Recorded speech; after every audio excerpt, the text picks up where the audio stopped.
It was recently revealed that Adrian Neville is getting close to his call-up, which is great. You know, really solid cruiserweight. Then it was leaked he might have a Mighty Mouse-esque gimmick. And the IWC began to freak. People were like, well, he's got the big ears. We need to put him like a mouse mask, and then put him in yellow and red tights and give him a cape. And of course, someone found a photo of a wrestler who looks like Mighty Mouse. Mighty Mouse was an older cartoon superhero character. Essentially, he was a mouse who had super strength, super speed, could fly. From a logical aspect, that kind of fits Adrian Neville a little bit. You've got the high flying aspect. If you look at him, he looks like John Cena's build on Rey Mysterio's body. So he's got super speed, tremendous amount of strength. Watch him take some DDTs. Guy comes off like he's tough as nails. So you've got speed, strength, tremendous amount of almost like superhuman endurance and invulnerability. Alright, that kind of sounds like a Mighty Mouse sort of character, smaller guy, lots of skill. Now, if Triple H has some say in what to do with him, the majority of his NXT character will carry over. The Wyatts. So you have an NXT, a little bit of tweaking, they showed up. The Shield did a little bit of an NXT, a little bit of tweaking, they showed up. Emma, same character. Bo Dallas, same character. I know a few of them didn't quite get over, but with enough time they actually would have gotten over very well.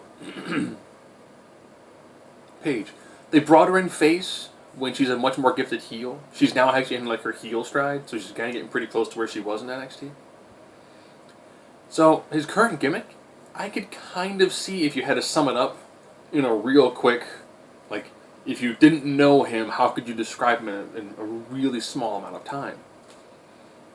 I could see Mighty Mouse being a pretty decent way of describing it. People talk about Emma. They're like, drunk girl dancing. Okay. I can kind of see drunk girl dancer. That makes sense. Like Bo Dallas, they're like, think of like a Tony Robbins. Yeah, I can see that. Yeah. So I think the character will translate over very well. Only downside, he's not a great promo guy. And the ears. But they did show that with Daniel Bryan, you take an awesome beard and make shirts about the beard. They could easily call him the ears. People make fun of his ears, make fun of his heavy accent. And what you do? You begin Raw a couple weeks, and you put him in a match with, I don't know, Tyson Kidd, Justin Gabriel, Cesaro, Ziggler. I think all of those would actually be really solid matches. Xavier Woods, Kofi Kingston. I think you put him with someone else who's kind of on a smaller side. Oh, Sin Cara. There's a lot of really good smaller guys who are hyper athletic who can put on really, really fantastic matches. You put those in the ring with Adrian Neville, so they got something they can really play off and they can bump well for. Done. Sky's the limit. If they want to put a mask on him because it's better for marketability, hey, they showed one thing: masks make money. Rey Mysterio barely wrestles. They want to keep him under contract. You know why? His merch sells. Look around the ring. There's always kids in Rey Mysterio masks. Maybe they put him in a mask, help it sell, make him some more money. Over time, remove the mask. You never know. I'm looking forward to seeing what they do with him.